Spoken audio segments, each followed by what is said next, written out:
내 애비 죽었으면 그 상가 팔아서 우리 아들 빚부터 갚는 게 당연한 내조 아니냐.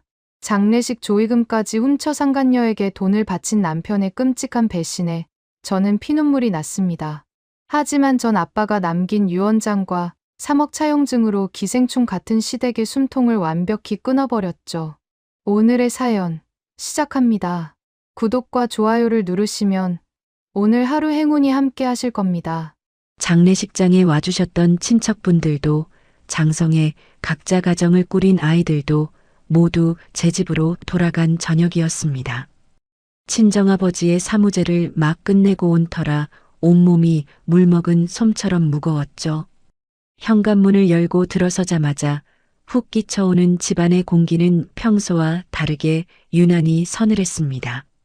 상복구김을 미처 펴지도 못하고 거실 소파에 기대어 앉아 있는데 주방 쪽에서 탁탁탁 하는 가벼운 소리가 정적을 깨고 들려왔습니다.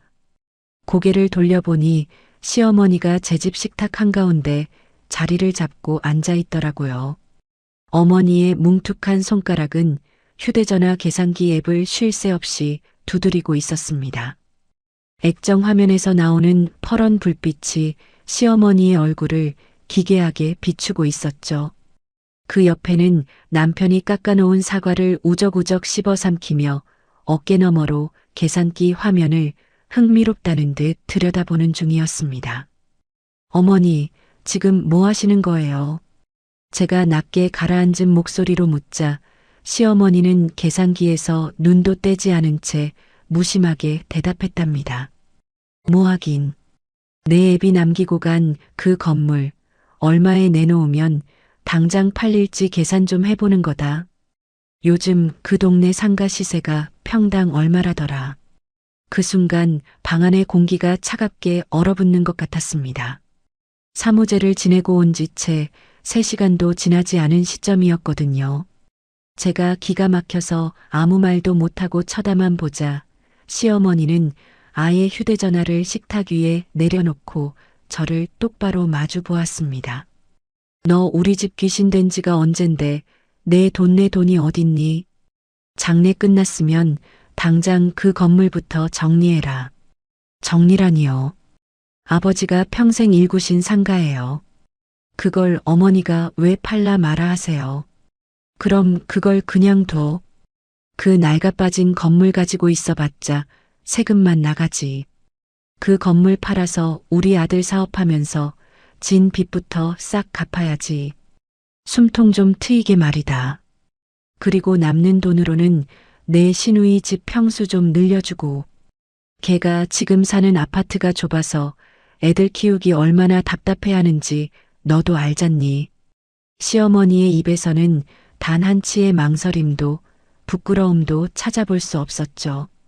남의 아버지가 평생 피땀 흘려 남긴 유산을 마치 길가다 주운 쌈짓돈처럼 여기는 그 태도에 저는 헛웃음이 다 났습니다. 제가 어이가 없다는 듯 시어머니를 노려보자 옆에서 과일을 씹던 남편이 슬그머니 거들고 나섰습니다. 여보, 당신도 너무 서운하게 생각 마. 다 우리 가족 잘 살자고 하는 거잖아. 장인어른도 하늘에서 우리가 빚 갚고 번듯하게 사는 걸 더 원하실 거야.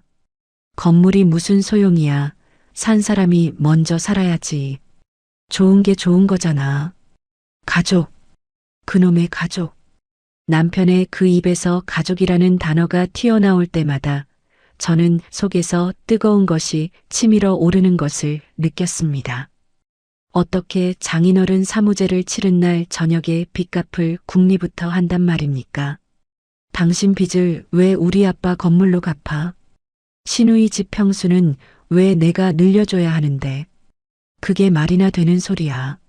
제가 목소리를 높이자 시어머니는 오히려 큰 소리를 치며 식탁을 탕탕 내리쳤습니다. 아유 참, 내 애비 죽었는데 그 건물이 네 집게 이름이냐? 다 우리 아들 거나 다름없는 거지. 너는 시집 왔으면 시댁 식구 챙기는 게 당연한 도리야. 어디서 눈을 그렇게 똑바로 뜨고 시어미한테 대들어.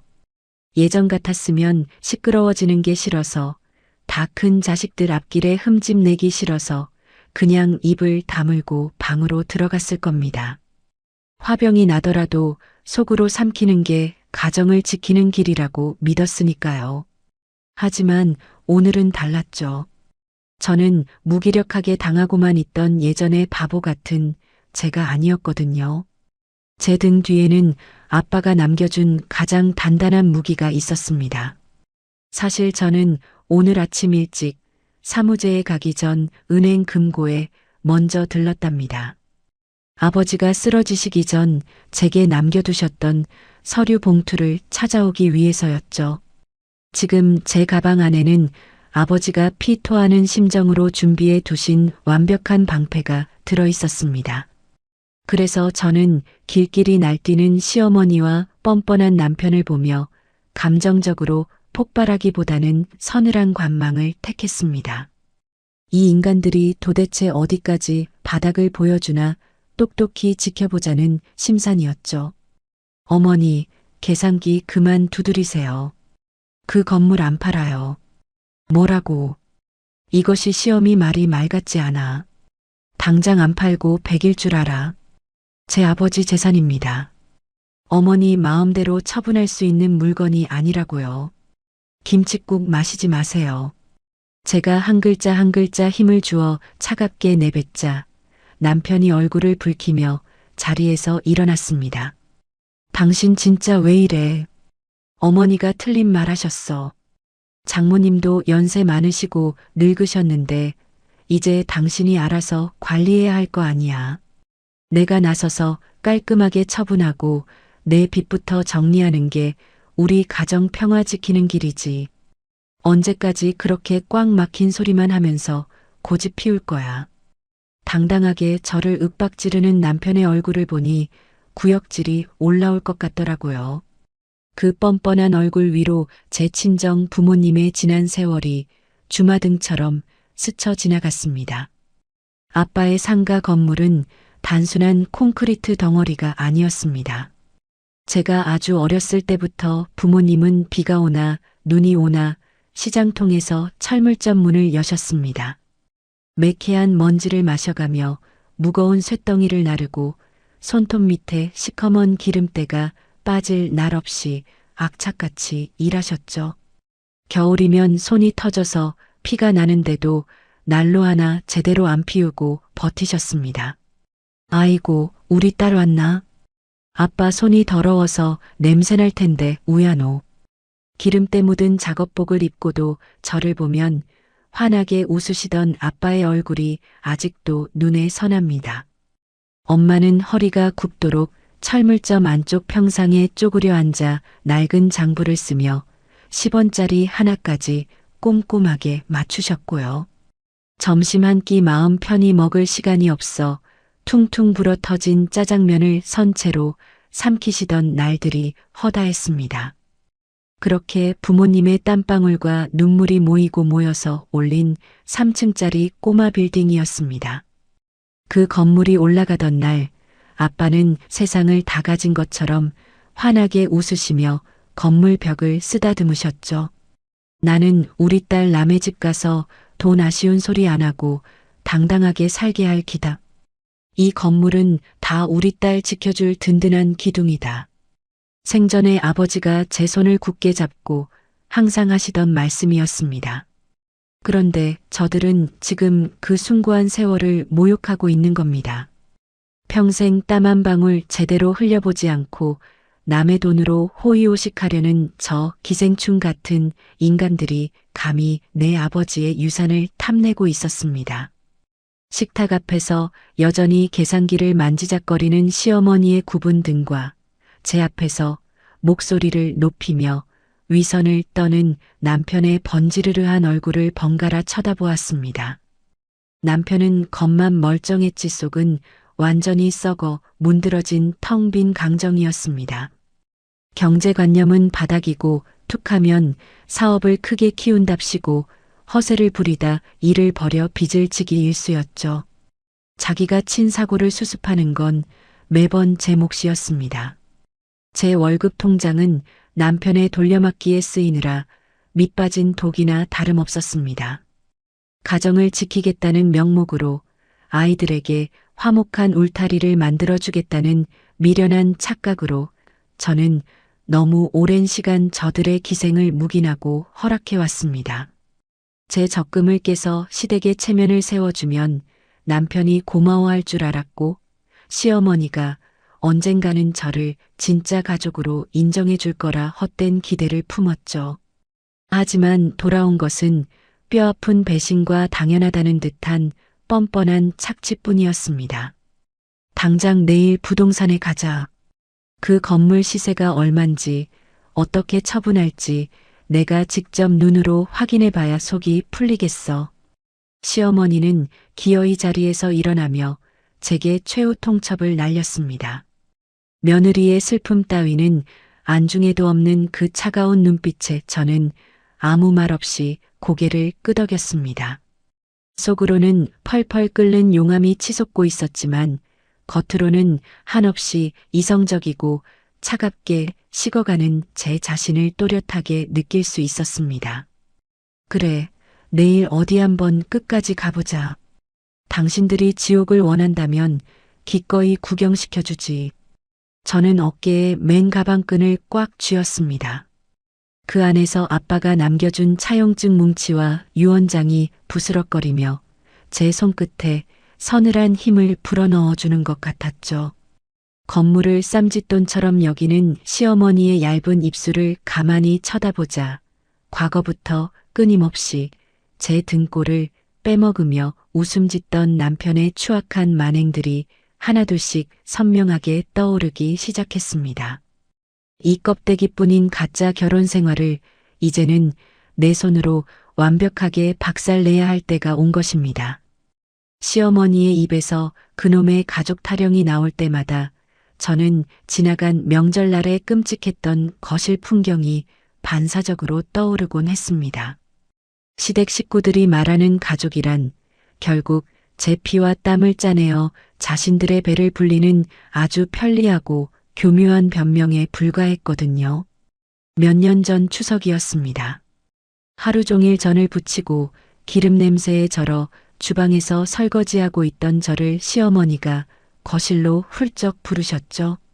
소파에는 시누이가 팔짱을 끼고 앉아 입술을 비죽거리고 있었고 제 남편은 그 옆에서 눈치를 보며 헛기침만 해대고 있었습니다.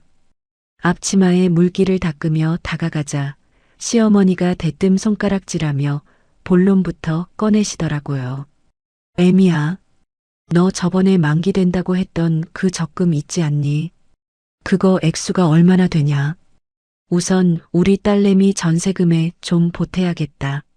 네, 어머니, 그 적금은 우리 아이들 나중에 대학 갈 때 쓰려고 제가 몇 년을 안 먹고 안 입으며 모은 돈이에요. 그걸 갑자기 왜 형님 전세금에 보태요?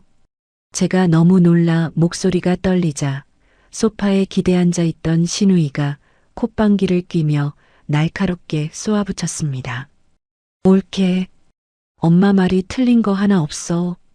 나 이번에 집주인이 전세금 안 올려주면 당장 방 빼라는데 어떡해. 애들 방도 좁아 터졌는데 이참에 평수 좀 넓혀서 가고 싶어도 돈이 있어야지. 핏줄이 먼저잖아. 올케가 그 돈 좀 융통해주면 덧나? 형님, 저도 그 돈은 절대 못 건드려요. 남편 외벌이로는 택도 없어서 제가 마트 알바 뛰면서 10만 원, 20만 원씩 피 말리게 부은 돈이에요. 당장 깰 수 없어요. 단호하게 거절하자 시어머니가 탁자를 거칠게 내리치며 눈을 부라리셨습니다. 이것이 어디서 눈을 동그랗게 뜨고 말댔구야. 내 돈이 어딨어. 네가 우리 집 귀신 된 지가 언젠데. 오빠 돈이 내 딸 돈이고 내 돈도 결국 우리 가족 돈이지. 뭘 그렇게 팍팍하게 굴어. 핏줄 길거리에 나앉게 생겼는데 대학 등록금이 대수냐. 숨이 턱 막히는 억지에 저는 남편을 쳐다보았습니다. 제발 당신 입으로 그 돈은 안 된다고 아내 고생해서 모은 돈이니 건드리지 말라고 말해주길 바랐죠.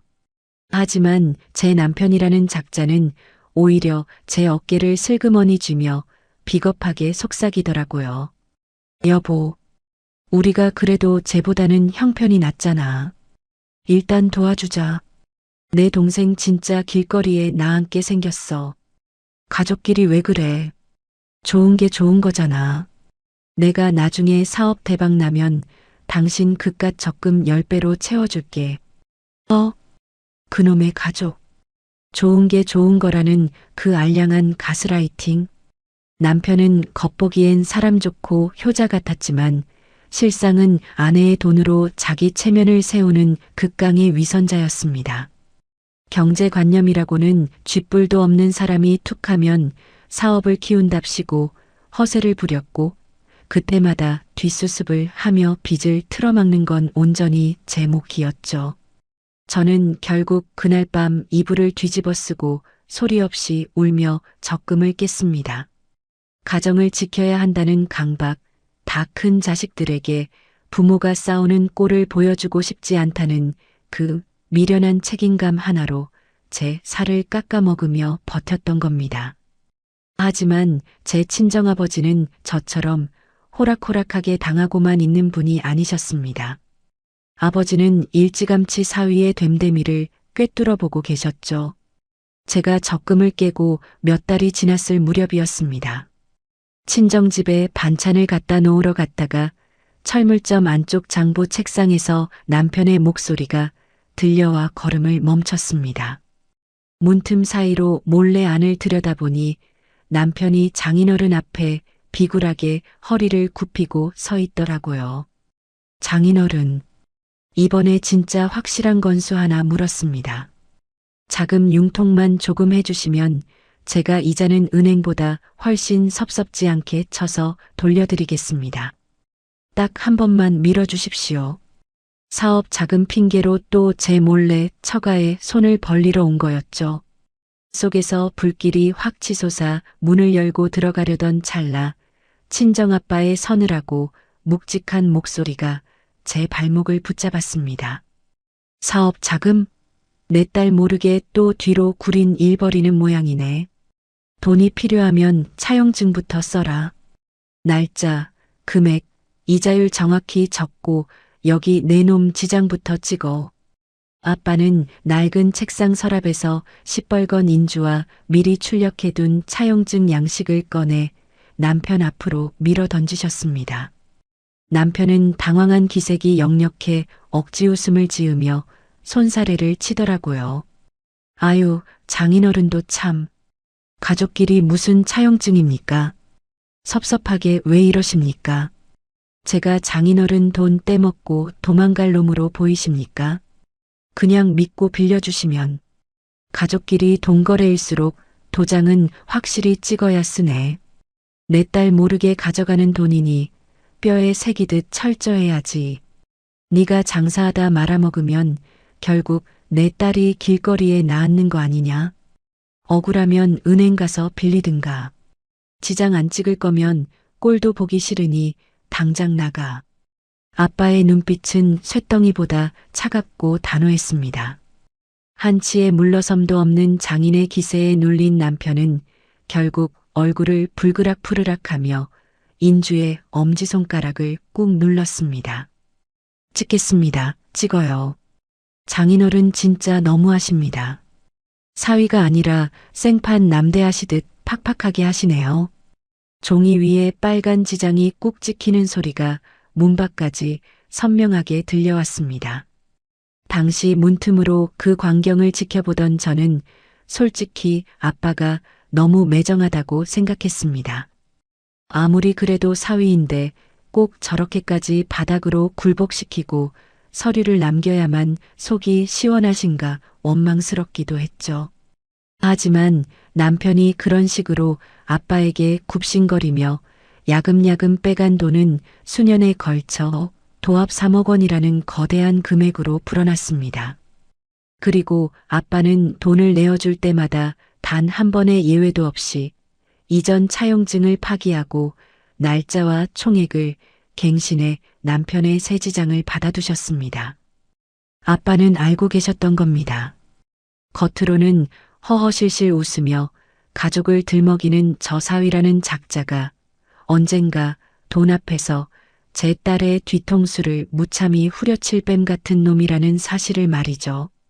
그때 아빠가 매정하게 받아둔 그 붉은 지장 자국들이 훗날 저를 살릴 유일한 밧줄이 될 줄은 꿈에도 몰랐습니다.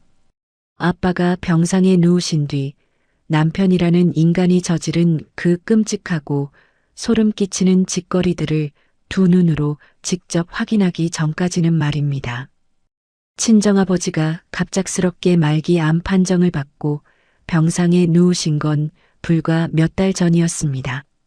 평생 철물점에서 쇳덩이를 나르며 단단했던 아버지의 몸이 하루가 다르게 앙상한 나뭇가지처럼 말라가는 걸 지켜보는 건 끔찍한 고문이었죠.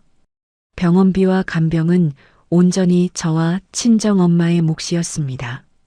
남편이라는 작자는 장인의 병원비에 10원 한 장 보탠 적이 없었을 뿐더러 병문안조차 피하려고 온갖 핑계를 대기 바빴습니다. 나 장인어른 병실에 오래 있는 거 딱 질색이야. 병원 특유의 약 냄새만 맡으면 머리가 지끈지끈 아프다고. 오늘 거래처 미팅도 있으니까 대충 얼굴만 비추고 갈 테니까 당신이 알아서 둘러대. 어쩌다 억지로 병실에 올 때면 남편은 시계만 힐끔거리며 안절부절 못하기 일쑤였습니다. 그날도 마지못해 침대 곁에 잠깐 섰던 남편이 거래처 전화를 핑계로 횡하니 병실 밖으로 나가버리더라고요. 저는 따뜻한 자판기 커피라도 한 잔 뽑아다 쥐어보내려고 로비 구석으로 걸음을 옮겼습니다. 그런데 비상구 계단 쪽에서 남편의 신경질적인 목소리가 새어나왔습니다. 아, 진짜 짜증나게. 장인어른 연세가 얼만데 이제 와서 항암이 무슨 소용이야. 다 돈 버리는 짓이지. 어차피 가실 양반한테 밑빠진 독에 물 붓기도 아니고. 여긴 주차비만 더럽게 비싸네. 차 빼야 하니까 나 먼저 간다고 대충 둘러대. 심장이 발밑으로 쿵 떨어지는 것 같았습니다. 종이컵을 쥔 손이 바들바들 떨렸죠. 평생 제 아내와 가정을 위해 피땀 흘린 장인어른의 목숨값을 두고 주차비 운운하며 쓰레기 취급을 하고 있었습니다. 비상구 문을 확 열어젖히고 들어가 그 뻔뻔한 뺨이라도 올려붙이려던 찰나 남편의 목소리가 뱀처럼 교활하고 부드럽게 바뀌었습니다. 오빠 금방 갈게. 오래 기다렸어? 미안. 병원에 잠깐 발이 묶여서. 오늘 뭐 먹고 싶어? 저번에 예약해둔 거기 비싼 파스타 먹으러 갈까? 10분이면 가니까 예쁘게 입고 나와. 온몸의 피가 얼음장처럼 차갑게 식어내렸습니다. 사경을 헤매는 장인을 두고 주차비가 아깝다며 투덜대던 그 역겨운 입으로 낯선 상간녀에게는 간과 쓸개를 다 빼줄 듯 다정하게 데이트 약속을 잡고 있었던 겁니다. 당장이라도 쫓아나가 멱살을 쥐고 흔들고 싶었지만 저는 터져나오는 울음을 삼키며 입술을 꽉 깨물었습니다. 당장은 앙상하게 마른 아빠의 손을 한 번이라도 더 잡아주는 게 먼저였으니까요. 하지만 그때 이미 제 마음속에서 남편이라는 존재에 대한 일말의 미련이나 동정심은 완벽하게 죽어버렸습니다. 그리고 며칠 전 기어이 아버지는 제 곁을 떠나셨습니다. 장례식장은 아버지의 마지막 가는 길을 배웅하려는 사람들의 슬픔과 짙은 향냄새로 가득 찼죠. 저와 친정엄마는 눈물조차 말라버린 텅 빈 얼굴로 멍하니 조문객들을 맞이하고 있었습니다. 그런데 발인을 앞둔 늦은 밤 상주 노릇을 해야 할 남편과 시댁 식구들의 모습이 통 보이지 않았습니다.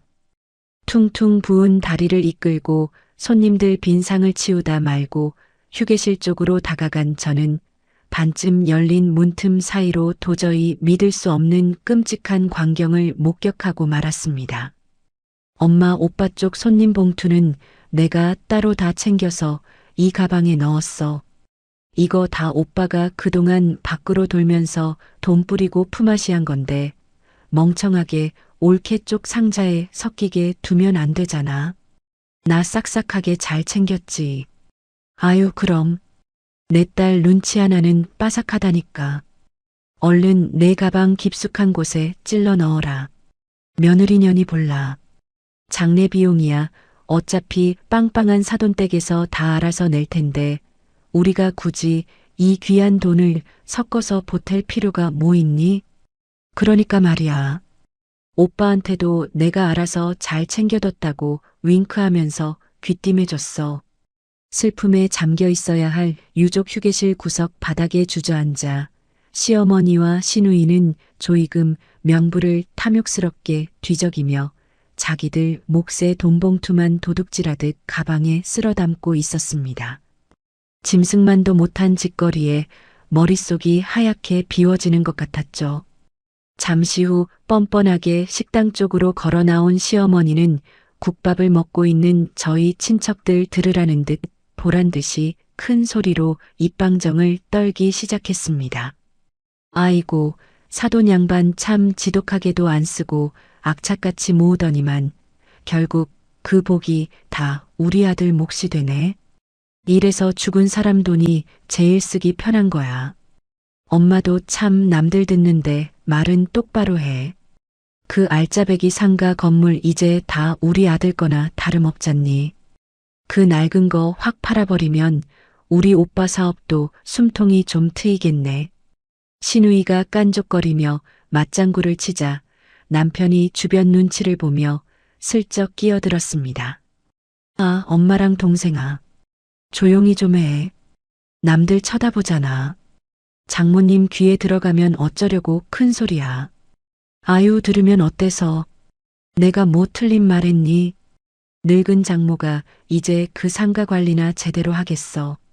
당연히 든든한 사위인 네가 앞장서서 팔고 돈줄 딱 쥐어야지. 안 그러냐? 말리면서도 입가에 비실비실 새어나오는 남편의 그 탐욕스러운 웃음을 본 순간 제 안에서 팽팽하게 당겨져 있던 인내심의 끈이 툭 하고 끊어져 버렸습니다. 이 악마 같은 인간들에게 일말의 죄책감이나 가족으로서의 도리를 바랐던 제가 미친년이었습니다. 장인어른의 상갓집에서조차 건물 팔 궁리와 조의금 챙길 궁리만 하는 저들의 완벽한 밑바닥을 마주한 저는 구석에 서서 조용히 눈물을 닦아냈습니다. 더 이상 슬퍼할 시간조차 아까웠습니다. 식당 한가운데서 낄낄거리는 저 뻔뻔한 인간들을 바닥에 처박아 버리려면 제가 이성을 찾고 정신을 똑바로 차려야 했으니까요. 저는 빈소 한가운데 인자하게 웃고 계신 영정사진 속 아빠의 얼굴을 뚫어지게 올려다보고는 주먹을 꽉 쥐었습니다. 병원 로비에서 남편이 뱉었던 주차비 타령, 낯선 여자와 속삭이던 역겨운 통화, 그리고 방금 확인한 시댁의 더러운 민낯까지 모든 것을 응징하기 위한 준비는 이미 끝났습니다. 장례가 끝나고 날이 밝는 내일 아침 은행 문이 열리자마자 아빠의 금고로 가장 먼저 달려가야겠다고 저는 서늘하게 다짐했습니다. 장례를 마치고 사무제를 지내러 가기 전 날이 채 밝기도 전인 이른 아침이었습니다. 밤새 뜬 눈으로 지새운 저는 은행 문이 열리자마자 가장 먼저 아버지가 말씀하셨던 본점 대여감고로 향했습니다. 전날 장례식장 휴게실에서 조의금을 도둑질하며 제 상가 건물을 노리던 시어머니와 시누이의 그 탐욕스러운 얼굴이 밤새도록 머릿속을 맴돌아 도저히 가만히 앉아 있을 수가 없었거든요. 손님, 지정하신 개인 금고실입니다. 편하게 확인하시고 나오실 때 문 옆에 호출벨을 눌러주십시오. 네, 감사합니다. 철컥 하고 두꺼운 철문이 닫히자 서늘하고 고요한 금고실 안에 저 혼자 남겨졌습니다. 떨리는 손으로 아버지가 남기신 금고 다이얼을 돌렸죠. 안에는 두툼한 서류 봉투 하나가 덩그러니 놓여 있었습니다. 숨을 크게 한 번 내쉬고 봉투의 입구를 열어 안의 내용물을 조심스럽게 꺼냈습니다. 가장 먼저 손에 잡힌 건 누렇게 빛바랜 종이부터 최근에 작성된 빳빳한 종이까지 수십 장이 겹쳐진 차용증 뭉치였습니다. 차용 금액 일금 5천만 원 정. 위 금액을 틀림없이 차용하며 차용 금액 일금 1억 2천만 원 정. 차용 금액 일금 3억 원 정. 문서를 넘기던 제 손이 허공에서 멈췄습니다. 서류 맨 밑바닥에 적힌 최종 금액은 무려 3억 원이었습니다. 종이 하단에는 단 한 장도 빠짐없이 제 남편의 이름 석자와 그놈의 시뻘건 지장이 선명하게 꾹꾹 찍혀 있었죠. 철물점 장부 책상에서 아버지가 남편에게 차용증을 쓰게 하셨던 건 알았지만 수년에 걸쳐 뒤로 빼돌린 돈이 이렇게 거액일 줄은 꿈에도 몰랐습니다. 3억? 세상에 이 많은 돈을 다. 혼잣말이 파르르 떨려 나왔습니다. 서류 뭉치 아래에는 반듯하게 접힌 유언공증서가 있었습니다. 본인 소유의 상가 건물 전부를 딸에게 단독 상속한다. 단독 상속? 저는 그 네 글자를 읽고 흠칫 놀랐습니다. 엄마가 살아계시는데 왜 저에게 단독 상속을 하셨을까 의아해하는 찰나 유언장 뒤로 첨부된 서류들이 보였습니다. 상속재산 분할협의서와 친정엄마의 인감증명서였죠. 사후 분쟁을 막기 위해 배우자의 법적 동의 하에 상가 건물의 모든 권리를 딸에게 넘긴다. 그제야 모든 상황이 퍼즐처럼 맞춰졌습니다. 부모님은 이미 오래전부터 모든 것을 알고 철저하게 대비해 오셨던 겁니다. 그 완벽한 법적 서류들 맨 마지막에는 아버지가 투박한 글씨체로 꾹꾹 눌러 쓰신 편지 한 장이 들어 있었습니다. 사랑하는 내 딸 보아라. 애비가 평생 쇳가루 마셔가며 모은 재산이다. 10원 한 장 허투루 쓴 적 없는 돈이야. 그런데 내 남편이라는 놈은 그 돈의 무게를 모른다. 겉만 번지르르하게 꾸미고 속으로는 내 피를 빨아먹을 궁리만 하는 뱀 같은 놈이야. 아빠의 거친 음성이 귓가에 들리는 것 같아 왈칵 눈물이 쏟아졌습니다. 네가 가정을 지키겠다고 애들 아빠라고 자꾸 덮어주고 품어주니 그놈이 더 기고만장해진 거다. 애비가 병상에 누워있어 보니 알겠더구나. 그놈은 내 장례식장에서도 돈 계산부터 할 놈이다. 그래서 내 애미랑 변호사 찾아가서 법적으로 한치의 틈도 없이 다 막아놨다. 눈물이 후두둑 떨어져 편지지를 적셨습니다.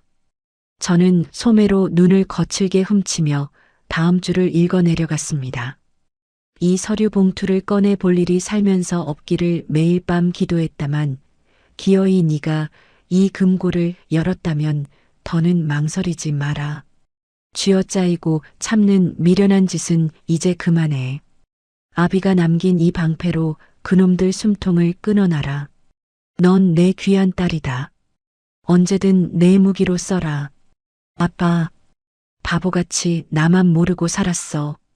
나만. 저는 편지를 가슴에 품고 금고실 바닥에 주저앉아 소리 없이 오열했습니다. 딸을 지키기 위해 죽음의 문턱 앞에서도 이렇게 완벽한 덫을 짜놓으신 아버지의 그 깊고 서늘한 내리사랑에 가슴이 미어질 듯 아팠거든요. 한참을 쏟아내고 나자 신기하게도 머릿속이 차갑고 맑게 비워지는 기분이 들었습니다. 저는 더 이상 참기만 하던 고구마 같은 며느리가 아니었습니다. 이제 안 참아. 아빠가 지켜준 내 인생, 그 쓰레기들한테 절대 안 뺏겨. 저는 독하게 중얼거리며 서류들을 하나도 빠짐없이 가방 깊숙한 곳에 챙겨 넣었습니다. 수동적으로 인내하던 시간은 금고 문을 닫고 나서는 순간 완벽하게 끝이 났죠. 시간은 다시 오늘 저녁 그 지옥 같았던 제 집 거실 식탁 앞으로 돌아옵니다. 상복도 벗지 않은 저를 앞에 두고 시어머니는 여전히 건물 팔 궁리에 혈안이 되어 있었습니다. 너 꿀먹은 벙어리냐? 당장 내일 부동산에 가자니까. 그 건물 시세가 얼만지, 어떻게 처분할지 내가 직접 눈으로 확인해 봐야 속이 풀리겠어. 시어머니의 도끼 어린 독촉에 남편이 또다시 뻔뻔한 입을 놀렸습니다. 여보, 어머니 말씀 틀린 거 하나 없어. 장모님도 연세가 있으신데 이제 당신이 관리하기 버겁잖아. 내가 앞장서서 깔끔하게 처분할게. 내 빚도 갚고 남는 돈으로 동생네 평수도 좀 넓혀주고. 그게 진짜 가족이지. 그래서 내 아버지가 남긴 건물을 팔아서 당신 빚을 갚으시겠다? 제가 감정 하나 없는 싸늘한 목소리로 되묻자 시어머니가 코웃음을 쳤습니다. 그럼 죽은 사람 건물이 뭐 대수라고. 산 사람이 먼저 숨통이 트여야지. 저는 천천히 자리에서 일어났습니다. 그리고 어깨에 메고 있던 가방의 지퍼를 열었죠. 차갑게 식은 눈으로 시어머니와 남편의 얼굴을 번갈아 쳐다보며 또박또박 말했습니다. 어머니, 김칫국 그만 마시세요. 그 건물, 어머니 마음대로 처분 못하십니다. 멋이 어째? 이것이 미쳤나?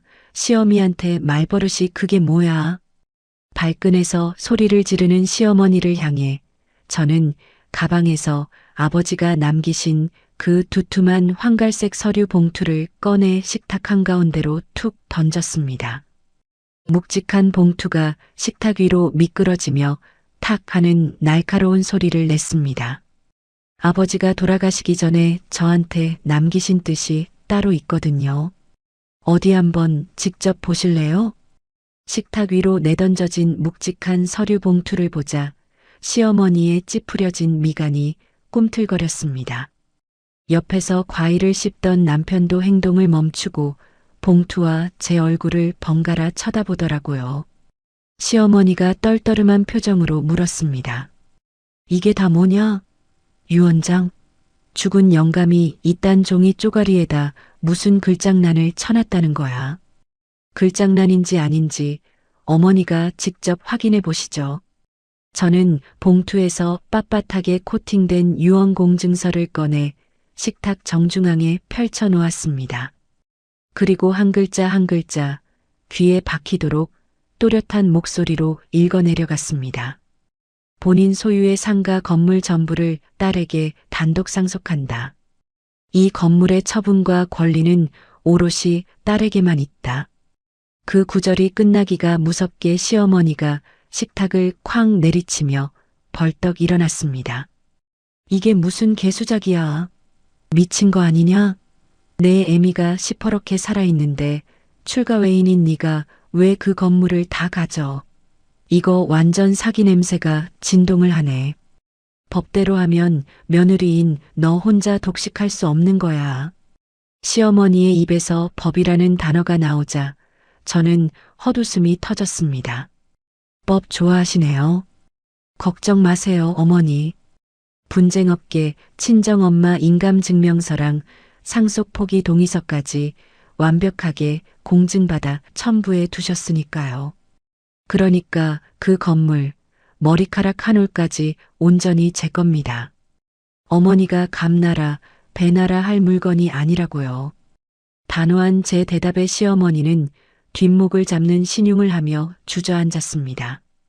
그러자 상황 파악을 끝낸 남편이 얼굴을 붉히며 언성을 높이더군요. 여보, 장인어른 진짜 너무하시네. 아무리 그래도 그렇지 10년 넘게 모신 사위인 내 몫은 단 한 푼도 없다는 거야? 죽을 때까지 어떻게 이렇게 계산적이고 매정해? 우리가 남이야?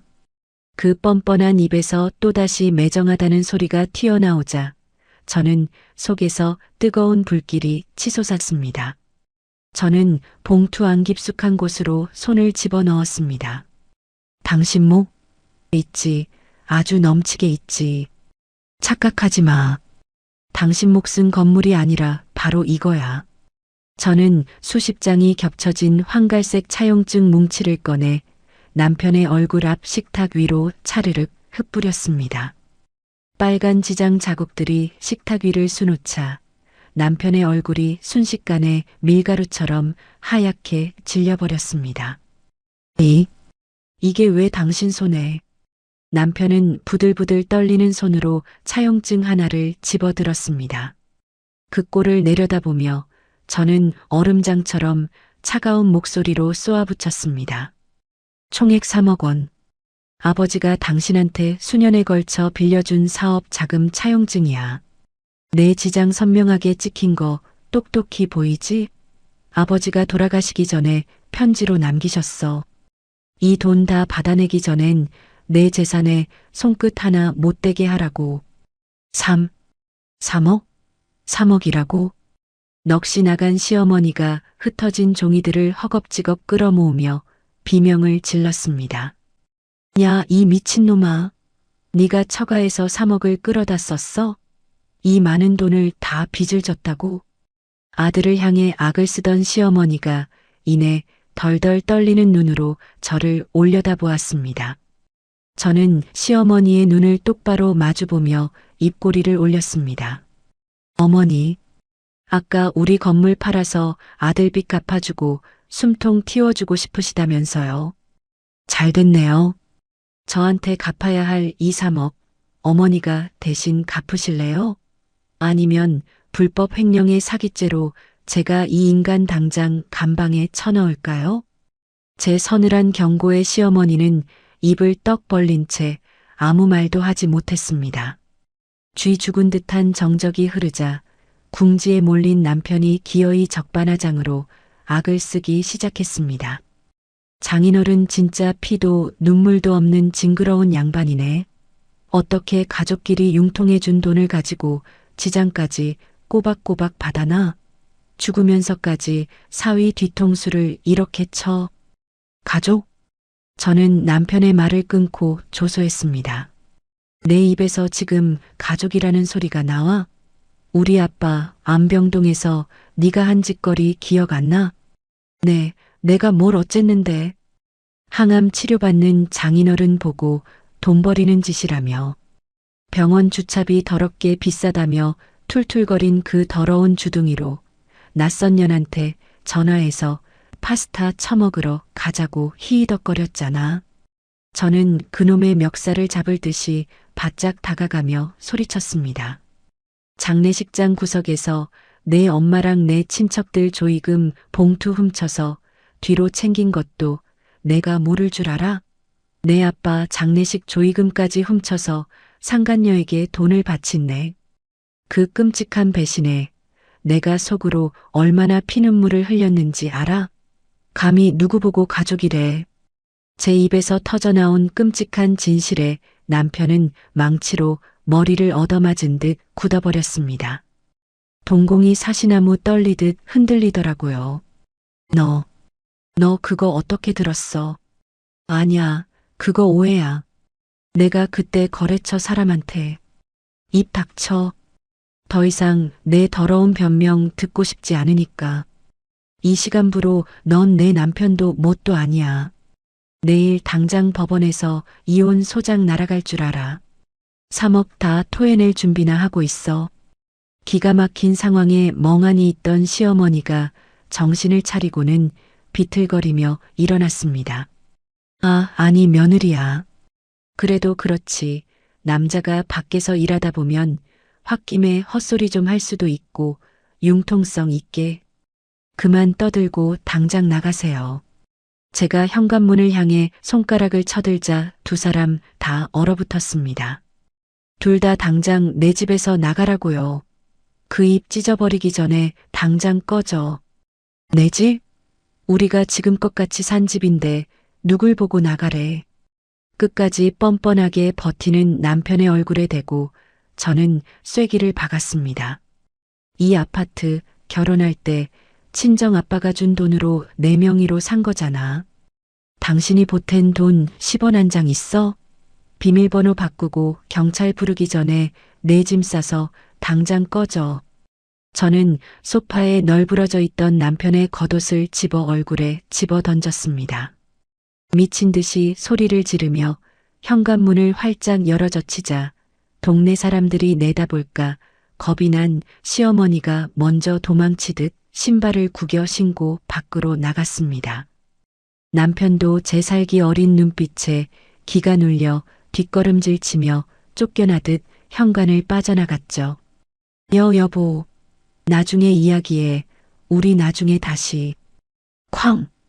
저는 남편의 말이 끝나기도 전에 현관문을 세게 닫아버렸습니다. 도어락 잠금 장치를 이중으로 걸고 비밀번호부터 바꾼 뒤에야 거친 숨을 몰아쉬며 현관 바닥에 주저앉았죠. 식탁 위에는 남편의 추악한 지장이 찍힌 차용증들이 어지럽게 널려 있었습니다. 그것들을 바라보며 저는 소리 없이 웃고 또 울었습니다. 첫 번째 반격은 끝났지만 이건 어디까지나 시작에 불과했으니까요. 그렇게 시댁 식구들을 내쫓고 폭풍전야처럼 고요한 며칠이 흘렀습니다. 완전히 기세가 꺾여 떨어져 나갔을 거라 생각했던 제 예상은 보기 좋게 빗나갔습니다. 며칠 뒤 제 앞으로 법원에서 보낸 두꺼운 등기 우편 하나가 날아왔거든요. 봉투를 뜯어 확인한 저는 어이가 없어 실소를 터뜨리고 말았습니다. 발신인은 남편이었습니다. 3억의 빚을 갚기는커녕 제 명의로 된 이 아파트의 절반을 내놓으라며 이혼 및 재산분할 소송을 걸어온 것이었죠. 바닥 밑에 지하실이 있다더니 그들의 뻔뻔함은 상상을 초월하고 있었습니다. 법원에서 날아온 두꺼운 등기 우편을 뜯어보던 저는 기가 막혀서 그 자리에 선 채로 헛웃음만 뱉어냈습니다. 서류 맨 앞장에는 이혼 및 재산분할 청구 소장이라는 글자가 선명하게 박혀 있었죠. 청구 취지를 읽어 내려가다 저는 제 눈을 의심했습니다. 원고는 혼인 기간 동안 피고 명의의 아파트 재산 유지에 기여한 바가 크므로 해당 부동산 가액의 절반인 50%를 분할할 것을 청구함. 남편이 제게 아파트 절반을 내놓으라고 소송을 건 겁니다. 결혼할 때 친정아빠가 당신 딸 편하게 살라고 마련해준 그 아파트를 말이죠. 제가 3억 원의 빚을 갚으라고 압박하자 남편은 아파트 지분을 핑계로 제 재산을 갈취해 그 빚을 퉁치려는 심산이었습니다. 서류를 쥔 손이 파르르 떨리던 그때 식탁 위에 던져둔 제 휴대전화가 요란하게 울리기 시작했습니다. 화면에는 남편의 이름이 떠 있었죠. 전화를 받자마자 수화기 너머로 그 뻔뻔하고 당당한 목소리가 들려왔습니다. 여보, 등기 받았지? 서류 내용 확인했어? 그래, 받았다. 네가 기어이 미쳤구나. 벼룩의 간을 내먹지. 어디 감히 내 아파트를 넘봐? 제가 차갑게 쏘아붙이자 남편은 오히려 코웃음을 치며 빈정거리더라고요. 미친 건 장인어른이지. 어떻게 사위한테 3억짜리 지장 문서를 들이밀면서 뒤통수를 쳐? 나도 가만히 당하고만 있을 줄 알았어? 나도 변호사 상담 다 받았어. 혼인 기간이 10년이 훌쩍 넘었는데 장인어른 돈으로 샀어도 같이 살면서 집 관리하고 유지했으니 내 지분도 절반은 넉넉하게 인정된다더라. 네가 그 집에 보탠 돈이 10원 한 장이라도 있어? 내 월급 다 내 빚 갚고 뒤치다꺼리 하는데 쏟아부은 건 기억 안 나? 집 관리는커녕 맨날 밖으로 나돌면서 딴 년이랑 파스타나 처먹으러 다닌 주제에 기여도? 아, 그 얘긴 오해라니까 왜 자꾸 사람 말을 안 들어. 아무튼 법이 그래. 나 빈손으로는 절대 이혼 못해. 장인어른이 억지로 찍게 한 그 3억 빚 그래 알았어. 그거 내가 갚는다 쳐. 대신 아파트 집값 반 내놔. 좋게 합의하고 돈 내놓으면 조용히 도장 찍어줄게. 아니면 소송 끝까지 가보든가. 그놈의 입에서 나오는 법 타령에 저는 구역질이 날 것 같았습니다. 자기 불리할 때는 가족을 들먹이며 희생을 강요하더니 궁지에 몰리자 이제는 법의 허점을 파고들어 제 피를 빨아먹으려 들고 있었죠. 그래, 가보자 끝까지. 내 그 알량한 밑바닥이 대체 어디까지 썩어 문드러졌는지 나도 똑똑히 봐줄 테니까. 소송? 해봐. 네가 입고 있는 그 팬티 한 장까지 내가 다 벗겨서 쫓아내줄 테니까. 뭐? 야, 너 말 다 했어? 저는 남편의 고함 소리를 무시하고 전화를 뚝 끊어버렸습니다. 그리고 곧바로 번호를 차단해버렸죠. 심장이 미친 듯이 뛰고 호흡이 가빠졌습니다. 집에 가만히 있다가는 화병으로 숨이 넘어갈 것만 같아 저는 대충 외투를 걸쳐 입고 친정엄마가 계신 철물점으로 향했습니다. 소장 내용을 엄마에게 알리고 변호사를 알아봐야 했거든요. 그런데 시장 골목에 접어들기도 전에 저 멀리서 귀에 익은 날카로운 고함 소리가 들려왔습니다. 사돈, 당장 나와서 말 좀 해보쇼. 사람이 어떻게 그렇게 음흉해. 불길한 예감에 걸음을 재촉해 철물점 앞으로 달려가 보니 시어머니와 시누이가 가게 입구를 가로막고 선체로 돈니가 떠나가라 악을 쓰고 있었습니다. 주변 상인들과 장 보러 온 사람들이 웅성거리며 구경을 났더라고요. 아니, 죽은 영감이 뒤에서 그딴 짓거리 해놓고 간 거 우리 아들 불쌍해서 어쩔 거요. 사돈도 다 알고 뒤에서 유언장 조작하고 꿍꿍이 꾸민 거 아니야. 늙은 과부된 주제에 감히 내 아들을 이혼남 만들어? 집 한 채는 뱉어내야지. 시어머니가 바닥에 침까지 뱉어가며 삿대질을 해대자 옆에 있던 시누이가 팔짱을 끼고 얄밉게 거들었습니다. 맞아요. 우리 오빠가 10년 넘게 처가살이 하면서 얼마나 마음고생을 했는데 올케가 우리 오빠 청춘 다 빼먹고 이제 와서 빈몸으로 쫓아내는 게 말이 돼요? 아파트 당장 반 내놓으라고 해요. 시장통 한복판에서 친정엄마를 모욕하는 그 끔찍한 작태에 저는 눈이 뒤집히는 것 같았습니다. 저는 사람들을 밀치고 뛰어나가 시어머니 앞을 막아섰습니다. 어머니, 형님, 지금 남의 영업장 앞에서 무슨 행패예요? 당장 안 가요. 제가 소리치자 시어머니는 오히려 잘 만났다는 듯 제 팔뚝을 억세게 틀어쥐었습니다. 잘 왔다 이년아. 동네 사람들 내 말 좀 들어보소. 이 독한 년이 늙은 시어미랑 남편을 길거리에 나앉게 생겼는데 집 한 채를 안 내놓겠다고 버티네. 네가 사람년이냐? 내 아들 몫으로 당장 아파트 절반 토해내. 이거 놓으세요. 도둑질하다 걸린 사람들이 누굴 보고 행패야. 아파트 집은? 꿈도 꾸지 마. 제가 팔을 세게 뿌리치자 시어머니가 바닥에 주저앉으며 아이고 며느리가 시험이 친다며 곡소리를 내기 시작했습니다. 시누이까지 합세해 제 어깨를 밀치며 아수라장이 벌어졌죠. 너무 기가 막혀서 말이 안 나오는 상황이었습니다. 동네 창피한 건 둘째치고 평생 이곳에서 장사하신 엄마의 얼굴에 먹칠을 하는 저들의 행태를 도저히 용서할 수가 없었죠. 바로 그때였습니다. 철물점 안쪽 그 어둡고 깊숙한 곳에서 철제 서랍이 묵직하게 닫히는 소리가 들렸습니다. 쾅! 바깥의 소란에도 아랑곳하지 않고 안쪽 평상에 앉아 묵묵히 못의 크기를 분류하고 있던 엄마였습니다. 엄마는 천천히 자리에서 일어났습니다. 손에 묻은 시커먼 쇳가루를 탁탁 털어내더니 허리에 둘렀던 먼지 묻은 앞치마를 거칠게 벗어 평상 위로 휙 던지셨죠. 그리고는 평상 밑에 숨겨져 있던 낡고 녹슨 철제 금고통을 열었습니다. 엄마의 손에 들려 나온 것은 가장자리가 까맣게 해진 아주 두껍고 낡은 장부 한 권이었습니다. 장부를 움켜쥔 엄마가 천천히 가게 밖으로 걸어 나왔습니다. 엄마의 표정은 분노로 일그러져 있지도 당황한 기색도 없었습니다. 오히려 소름이 끼칠 만큼 차갑고 서늘하게 가라앉아 있었죠. 평생 시장 바닥에서 억척스럽게 살아남은 여장부의 진짜 얼굴이었습니다.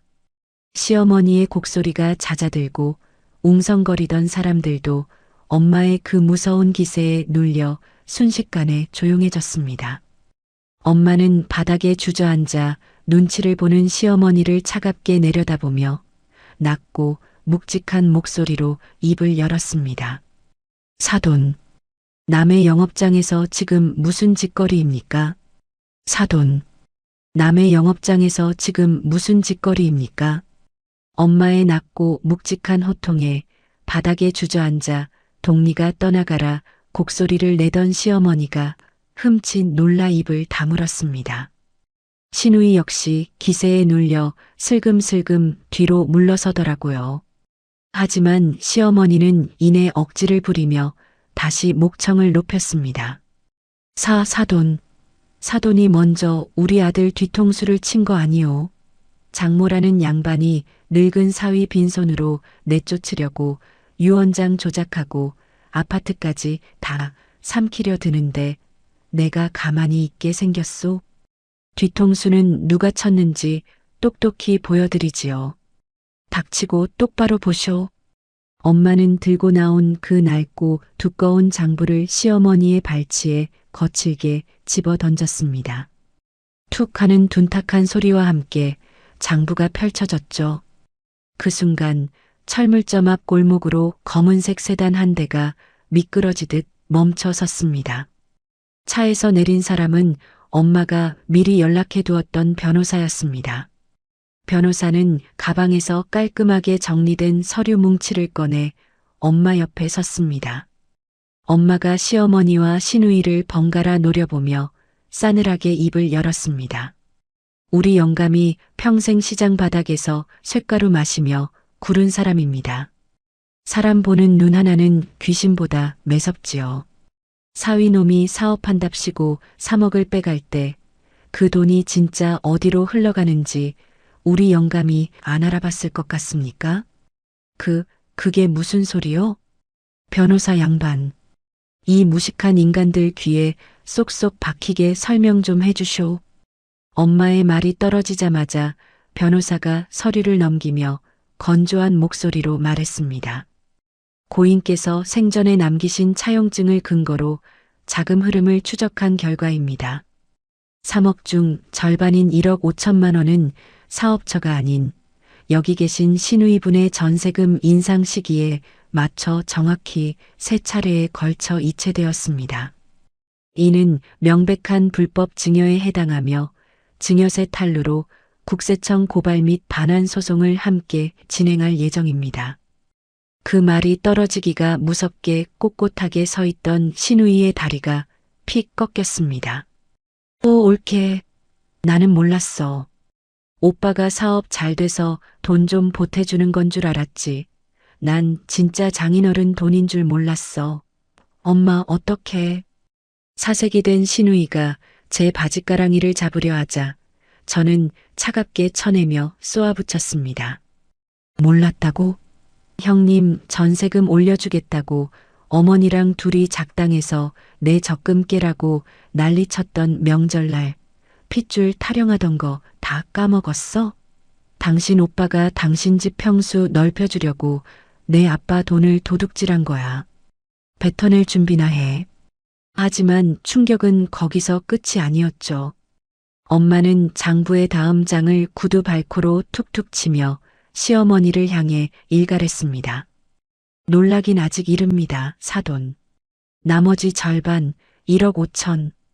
그 돈은 김서방 사업에 들어간 게 아니라 매달 2천만 원, 3천만 원씩 이수진이라는 여자 통장으로 꼬박꼬박 꽂혔더군요. 내 딸 모르게 딴 살림 차리고 상간녀한테 돈다발 갖다 바친 증거. 여기 분 단위로 싹 다 적혀 있습니다. 상간녀. 우리 아들이 바람을 폈다고? 그래. 장인어른 병원비는 커녕 주차비도 아깝다며 툴툴대던 그 더러운 입으로 상간녀한테는 비싼 파스타 3억이고 명품백 사주라고 내준 내 영감 피 같은 돈이 아니란 말이오. 엄마의 쩌렁쩌렁한 고함이 골목을 울렸습니다. 병원 로비에서 남편이 다정하게 통화하던 그 여자의 이름이 이수진이었던 겁니다. 사업을 빙자해 친정 돈을 빼돌려 상간녀와 시댁을 부양하고 있었던 남편의 완벽한 민낯이 백일화에 드러난 순간이었죠. 사돈, 내 딸 눈에 피눈물 내면 니들 뼈를 갈아서라도 갚게 한다고 했지. 아파트 분할?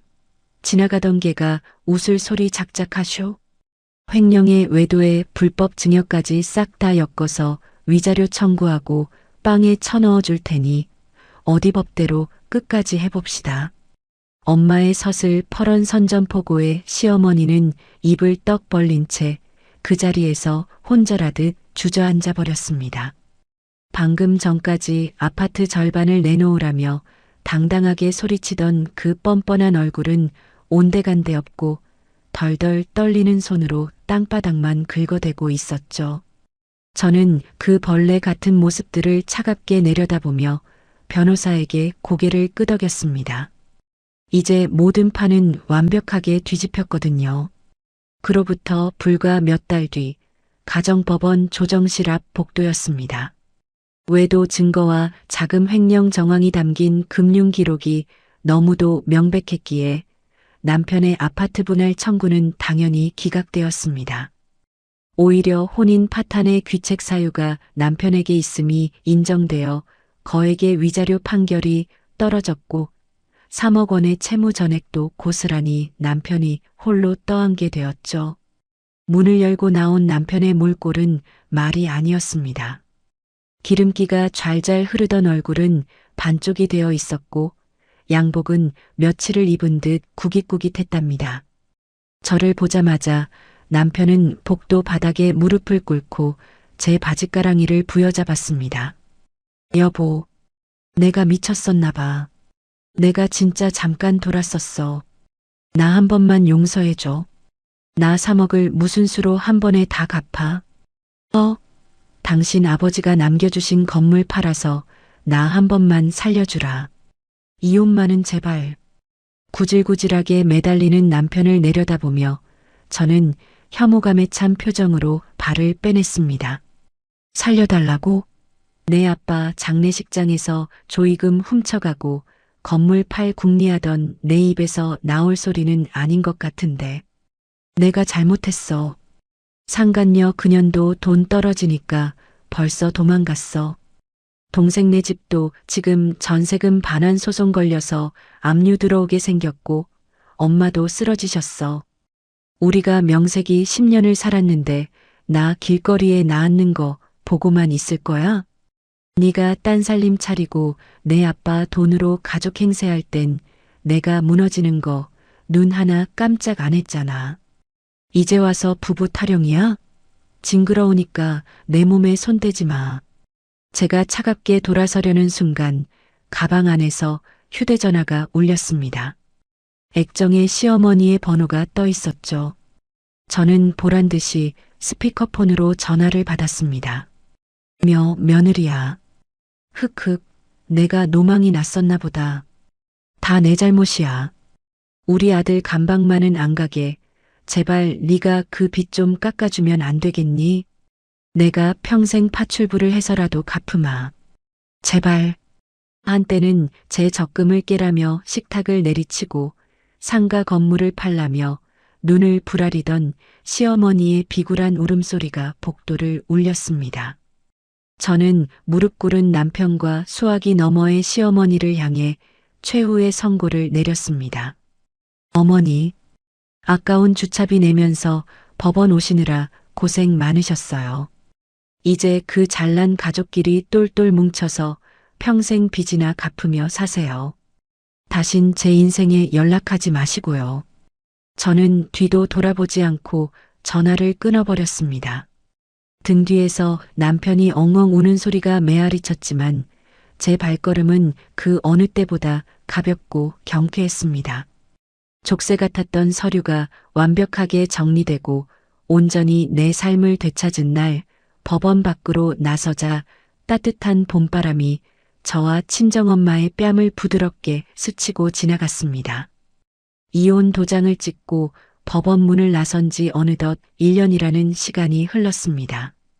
족쇄 같았던 과거를 털어낸 제 일상은 몰라보게 평온해졌죠. 오늘은 아버지가 남겨주신 낡은 3층짜리 꼬마 빌딩 1층에서 제 이름 석자를 단 새로운 가게가 첫 영업을 시작하는 날이었습니다. 수십 년간 매캐한 쇳가루와 퀴퀴한 기름 냄새로 가득했던 아빠의 철물점은 이제 흔적도 없이 사라졌습니다. 대신 그 자리에는 따뜻한 조명과 싱그러운 화분들로 채워진 밝고 환한 인테리어, 소품 가게가 들어섰죠. 깨끗하게 닦인 통유리창 너머로 눈부신 봄 햇살이 쏟아져 들어오고 있었습니다. 앞치마 끈을 고쳐 매고 있는데 친정엄마가 양손 가득 개업 떡을 들고 가게 문을 열고 들어오셨습니다. 아이고, 우리 딸. 가게가 아주 훤해서 눈이 다 부시네. 화분은 저쪽 창가에 두는 게 낫겠지? 햇빛 쫙 들어오게 말이다. 응, 엄마. 거기가 딱 좋겠네. 개업 첫날인데 엄마가 나보다 더 들뜬 것 같아. 제가 웃으며 떡을 받아들자 엄마가 가게 안을 벅찬 눈으로 찬찬히 둘러보며 말씀하셨습니다. 오야, 여기가 어떤 자리인데 안 기쁘겠노. 우리 영감이 살아서 이 번듯한 꼴을 봤어야 하는데 그 지저분한 쇳덩이 나르던 철물점이 이렇게 예쁜 가게로 변할 줄 누가 알았겠어. 아빠도 하늘에서 엄청 흐뭇하게 보고 계실 거야. 아빠가 평생 피땀 흘려 지켜주신 건물 덕분에 내가 이렇게 당당하게 새 출발할 수 있는 거잖아. 나 이제 아빠 이름에 먹칠 안 하게 진짜 악착같이 잘해볼 거거든. 엄마는 제 손을 꼭 쥐어주시며 따뜻하게 미소 지으셨습니다. 그러다 문득 생각난 듯 목소리를 낮추시더라고요. 당연하지. 우리 딸이 누군데? 아, 참. 내가 이런 좋은 날 구질구질한 인간들 얘기 꺼내기 싫은데 어제 시장통 박씨 아줌마한테서 소식 하나 들었다. 누구 소식? 혹시 그 집 사람들 이야기야? 그래. 그 왼수 같은 사위놈 말이다. 3억 빚 갚는다고 이 공사판 저 노가다판 전전하다가 허리까지 삐끗해서 알아누웠다더라. 장인어른 주차비 아깝다며 뻔질나게 파스타 사 먹이던 그 상간녀라는 년은 그놈 돈줄 꽉 막히니까 진작에 야반도주했다지 뭐냐. 아주 꼴 좋게 됐어. 형님네 집은 어떻게 됐대? 내 아빠 돈으로 불법 증여받았던 전세금 싹 다 토해내야 했잖아. 어떻게 되긴. 그 큰 돈을 무슨 수로 돌려줘. 결국 살던 아파트 경매로 싹 넘어가서 온 식구가 월세방으로 나앉았단다. 시험이라는 작자는 지 아들 딸 신용 불량자 된 거 뒷바라지 한다고 그 늙은 몸 이끌고 새벽부터 한가 화장실 청소하러 다닌대. 남의 집 귀한 딸 피눈물 흘리게 한 죗값을 이제야 톡톡히 치르는 거지. 통쾌해하는 엄마의 말을 들으면서도 제 마음은 신기할 정도로 고요했습니다.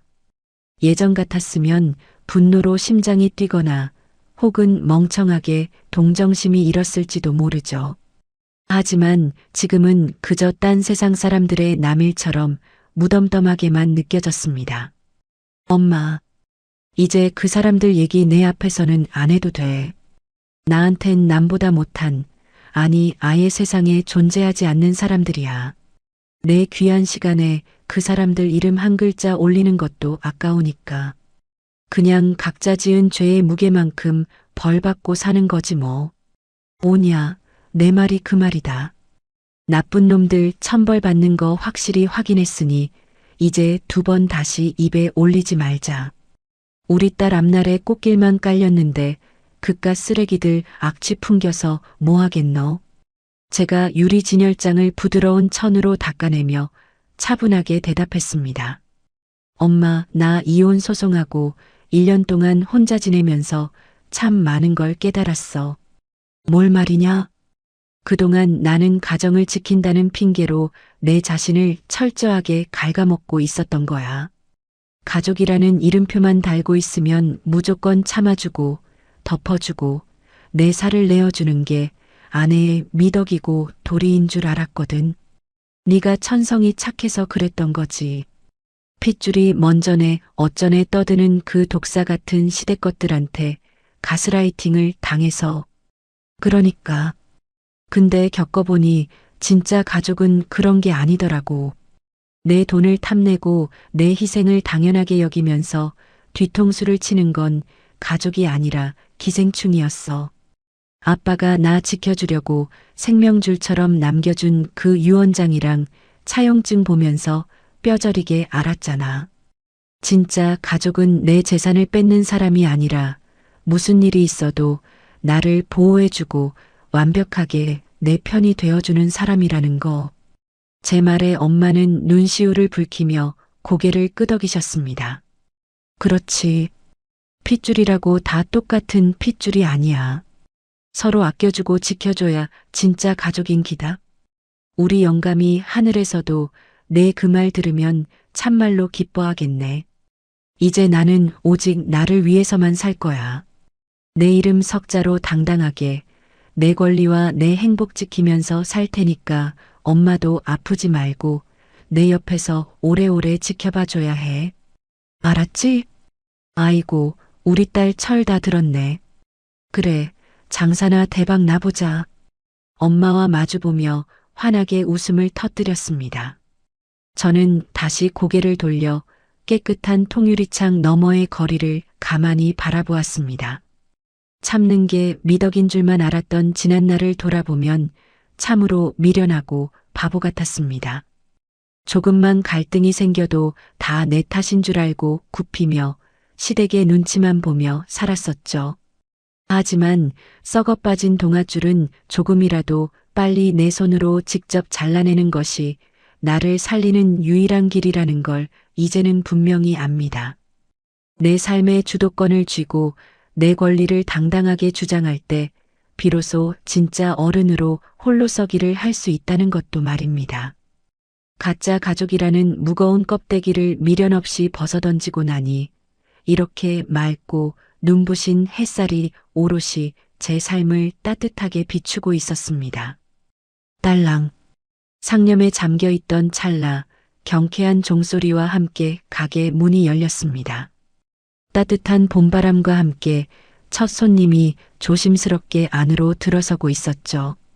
저는 들고 있던 걸레를 내려놓고 그 어느 때보다 환하고 맑은 미소를 지으며 힘차게 인사를 건넸습니다. 어머, 손님 오셨다. 엄마, 나 첫 개시하러 갈게. 어서 오세요. 편하게 둘러보세요. 거짓과 위선이 벗겨진 온전한 제 삶의 첫 페이지가 그렇게 눈부시게 시작되고 있었습니다. 가짜 가족이라는 껍데기를 벗어던지고 나니 비로소 제 삶에 진짜 봄이 찾아왔습니다. 이제는 아버지가 남겨주신 이 공간에서 저와 제 진짜 가족의 행복만을 위해 당당하게 살아가겠습니다. 이야기를 끝까지 들어주신 분이 계시다면 구독과 잘 들었다고 댓글 하나만 남겨주세요. 새로운 이야기가 나오면 제일 먼저 전해드리겠습니다. 감사합니다.